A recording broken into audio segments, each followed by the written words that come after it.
저번 주에는 우리가 같이 민수기 1장을 보았습니다. 민수기 1장은 하나님께서 이스라엘 백성을 준비시키시고 또 가나안 땅으로 인도하시려고 준비하는 본문이었습니다. 그래서 이스라엘 백성을 종족과 지파별로 나눠 계수하시고 20세 이상 되는 남자들을 계수하시면서 이를 분배하는 내용이 계속되고 있습니다. 그러다가 이제 오늘 우리가 보는 5장부터는 가나안 땅을 가기 전에 또 다른 준비를 해야 한다고 말하고 있습니다. 그 준비는 바로 이스라엘 백성을 거룩하게 하는 규율입니다. 성결하게 하는 규율이죠. 또 구별되게 사는 방법을 알려주고 계십니다. 이스라엘은 지도자인 모세를 통해 시내산에서 하나님의 말씀을 받았습니다. 그렇게 머무르면서 하나님의 때가 되었을 때 약속의 땅인 가나안 땅으로 행진해야 했습니다. 이스라엘 백성이 약속의 땅으로 새로운 삶을 시작하려고 할 때 그 전에 하나님의 명령을 따라 거룩하게 되는 작업을 해야 했습니다. 하나님의 땅으로 하나님을 중심에 모시고 나아가려고 할 때 깨끗게 된 사람만이 하나님의 땅으로 갈 수 있었습니다. 이것은 이스라엘뿐만이 아니라 모든 그리스도인의 삶의 원리이고 방법입니다. 성령을 받으려고 하는 사람은 어떤 준비가 되어 있어야 하냐면 깨끗함, 죄사함을 먼저 하나님께 고백하고 죄사함을 받은 상태에서 깨끗한 상태에서 성령을 받을 수 있는 것처럼 이스라엘 백성도 하나님을 중심에 모시고 가나안 땅으로 들어가려면 그 전에 깨끗함을 먼저 받아야 했습니다. 그렇다고 해서 만약 이스라엘 진 안에서 죄인이나 죄를 지은 사람, 잘못을 한 사람을 다 색출해서 죽인다고 한다면 살아남는 사람이 많지 않을 것입니다. 그러나 여기서 우리가 알아야 할 것은 하나님께서 부정하다고 하시는 것이 무엇인지를 알고 그것을 정결함으로 바꾸는 일이 먼저 선행되면 됩니다. 이 부정이라는 것은 특히 구약에서 아주 중요하게 생각되는 개념입니다. 이스라엘 사람들에게 부정이라는 것은 단순히 더러워지는 것을 넘어서 어떤 것을 씻어내고 빨래를 해서 뭔가 깨끗해지는 것을 넘어서 공동체 가운데서 버려져 죽을 수도 있는 것입니다. 레위기 11장에서 15장까지는 부정함이 무엇이고 어떻게 정결하게 되는지를 우리에게 말해주고 있습니다. 오늘 본문 2절은 부정한 것을 세 가지로 이야기하고 있는데 우리가 같이 오늘 본문 2절을 같이 읽겠습니다. 시작. 이스라엘 자손에게 명령하여 모든 나병 환자와 유출증이 있는 자와 주검으로 부정하게 된 자를 다 진영 밖으로 내보내되. 아멘.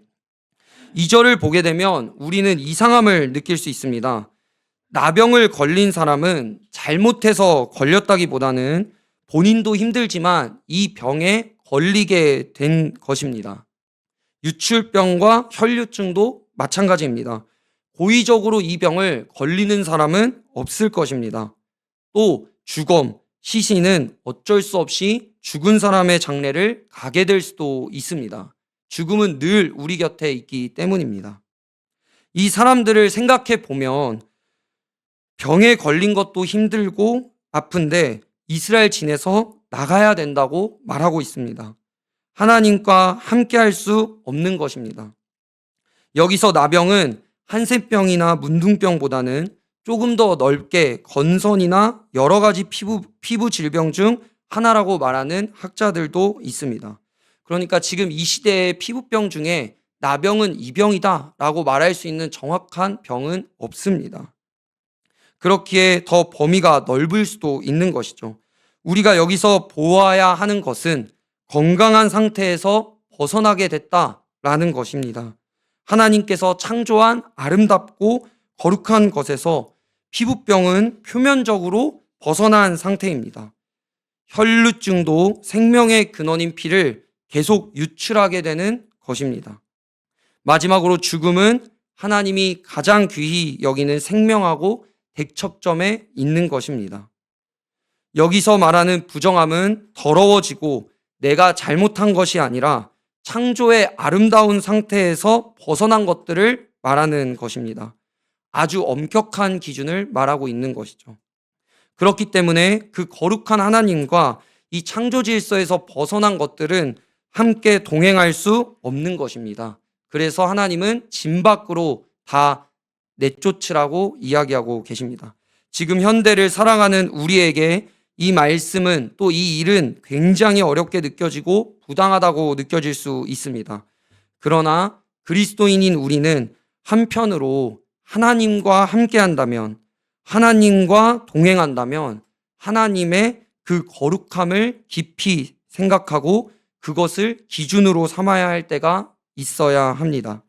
예수님도 마찬가지시죠. 예수님도 많은 사람들이 율법을 어기고 율법을 폐하러 온 줄 알지만 예수님은 더 엄격한 기준을 우리에게 말씀하셨습니다. 우리가 잘 알고 있듯이 율법은 간음하지 말라고 행동을 금했지만 예수님은 여자를 보고 음욕을 품은 자마다 간음을 한 자라고 하셨고, 율법은 살인하지 말라고 행동을 금했지만 예수님은 형제를 보고 미워하는 자마다 살인하는 자라고 하셨습니다. 우리가 1절부터 4절까지 말씀을 보면서 하나님을 중심에 모시고 살아가는 우리가 하나님이 원하시는 곳으로 가기 위해서는 거룩성과 하나님이 어떤 분인지를 알아야 함을 말해주고 있는 것입니다. 그러나 우리가 여기서 감사할 수 있는 것이 있습니다. 그것은 바로 예수님이 오셔서 우리를 율법의 엄격한 속에서 버려두지 않으시고 하나님의 진 안으로, 하나님의 백성으로 우리를 다시 들어오실 수 있게 해주셨다는 것입니다. 예수님은 혈류증 여인을 고치시며 근본적인 해결을 해주셨고, 나병 환자를 고치심으로 다시 백성 안으로 들어올 수 있게 해주셨습니다. 또 죽음으로 고통을 받는 우리를 새 생명을 주심으로 영원히 죽음으로부터 멀어질 수 있도록 해결해 주셨습니다.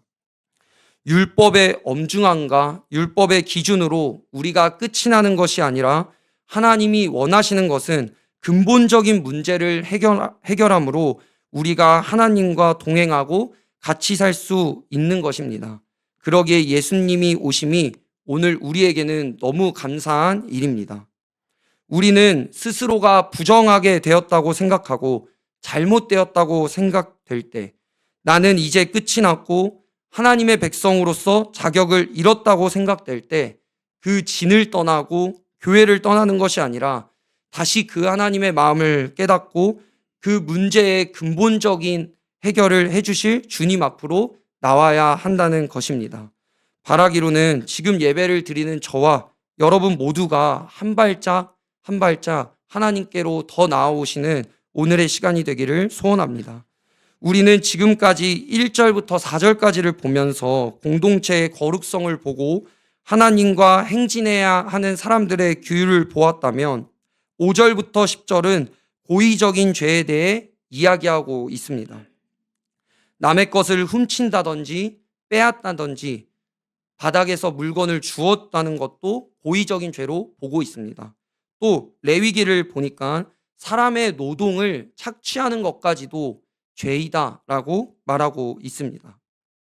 하지만 이 고의적인 죄에 대해서는 하나님은 진 밖으로 내쫓지 않으시고 방법을 우리에게 주십니다. 우리는 쉽게 죄는 하나님께만 짓는 것이라고 생각합니다. 그러나 죄는 공동체 안에서 1차적으로 사람에게 짓는 것입니다. 그러면 여기서 해결책은 간단합니다. 말로, 행동으로 해결하라고 우리에게 말해주고 있는데요. 7절, 오늘 본문 7절은 우리에게 뭐라고 말하는지 우리가 다 같이 한번 읽어보겠습니다. 7절입니다. 시작.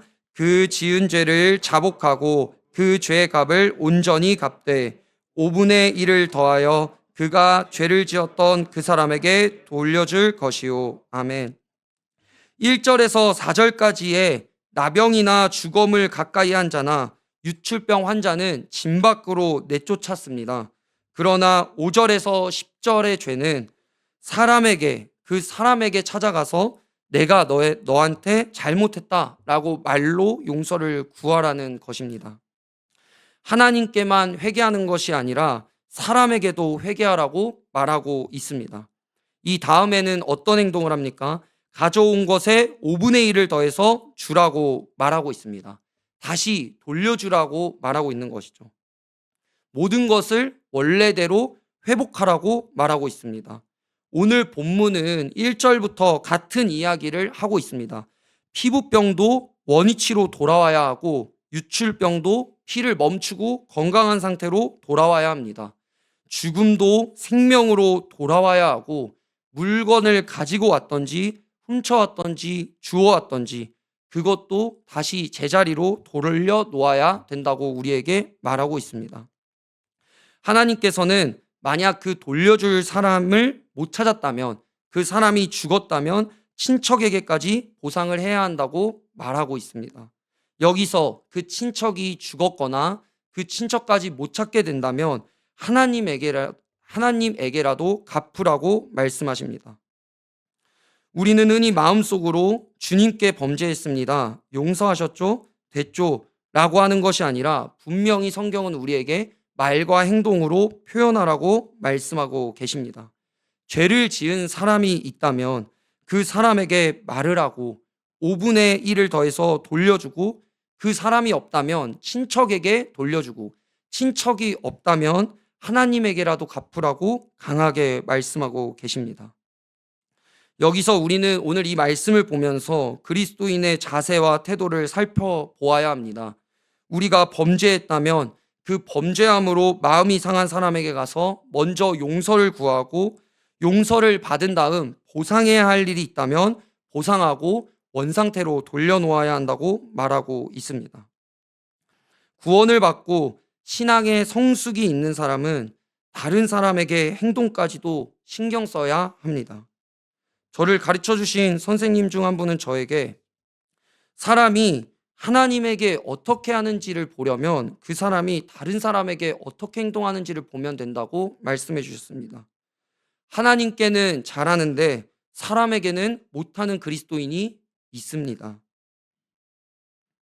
예배와 기도와 말씀은 열심히 하지만 사람들에게는 본이 되지 못하고 자신의 잘못을 인정하지 않는 그리스도인들이 있습니다. 오늘 말씀은 우리에게 그렇게 하면 안 된다고 말하고 있습니다. 저도 하나님을 인격적으로 만나고 신앙생활을 하면서 바뀌어 가는 것이 있었습니다. 그것은 제 신앙과 경건 생활만은 아니었습니다. 가족들에게 또 사람들에게 대하는 태도도 달라지고 있었고 달라졌습니다. 특히 저희 누나에게 대하는 태도가 좀 달라졌습니다. 제가 누나가 한 명이 있습니다.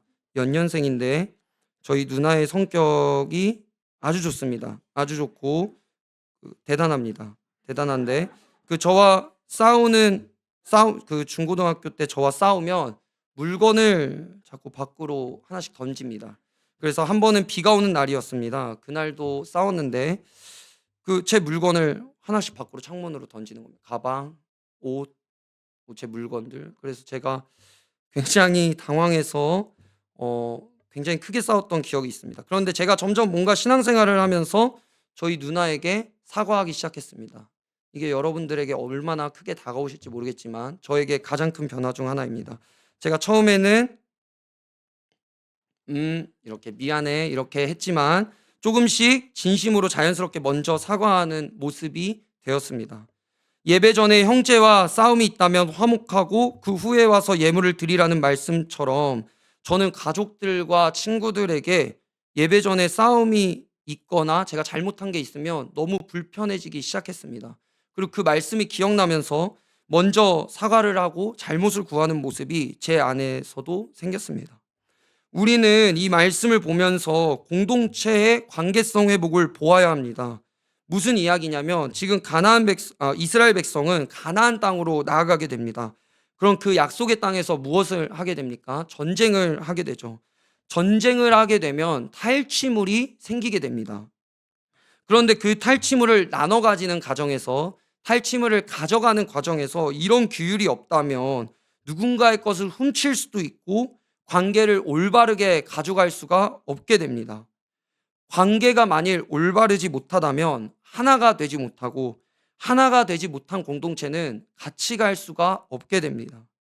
이런 과정에서 잘못한 사람에게는 잘못을 구하고 용서를 해주는 것이 하나가 되는 공동체의 길입니다.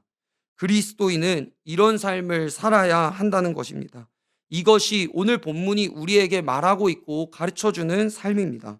사람에게 범죄한 것을 하나님께만 고하고 마는 것이 아니라 그 사람에게 먼저 가서 용서를 구하라고 성경은 말하고 있습니다. 민수기 5장 이후에는 간음한 여인에 대해서, 나실인에 대해서 계속해서 거룩과 구별에 관한 이야기를 우리에게 하고 있습니다. 우리는 훈련받고 준비하면 호기롭게 용감하게 하나님의 땅으로 바로 갈 수 있다고 생각할 수도 있습니다. 하지만 그렇지 않습니다. 하나님은 더 중요한 것이 있는데 그것은 거룩하고 성결해야 한다는 것입니다. 또 관계의 회복과 어떤 관계 속에서 그리스도인답게 행동할 수 있는 지혜가 우리에게 필요하다고 말하고 있습니다. 우리의 목표는 가나안 땅을 가는 것이기 때문에 어떻게든 어떤 방법을 써서라도 빨리 그 가나안 땅으로 가자라고 하는 것이 아니라 우리의 거룩함을 돌아봐야 하고 우리 주변에 있는 사람들에게 나는 어떻게 행동하고 관계 가운데 하나가 되어서 어떻게 갈지를 고민해야 한다고 말해주고 있습니다. 오늘 말씀을 마무리하면서 저도 이번 말씀을 준비하면서 고민이 많았습니다. 나는 사역을 잘하고 있는가? 내가 계획한 사역, 내가 삶의 목표를 향해 가느라 우리 부서의 아이들과 우리 부서의 선생님들을 잘 챙기고 있는가? 아니면 나는 우리 아이들과 선생님들에게 그리스도인답게 행동하고 있는가? 또 성도님들 앞에서 사역자이기 이전에 한 명의 그리스도인답게 내가 행동하고 있는가? 이런 생각을 많이 하게 됐습니다. 우리는 흔히 영적인 것은 고민합니다. 내가 말씀을 잘 읽고 있나? 내가 기도를 몇 분 하고 있나? 기도를 많이 하고 있나? 내가 예배를 몇 번 나왔나? 내가 오늘 예배를 진심으로 드렸나? 전심으로 드렸나? 고민할 수 있습니다. 고민해야 합니다. 하지만 성경은 또 하나님은 이웃에게 대하는 것을 그런 영적인 것과 같은 급이다라고 우리에게 말해주고 있습니다.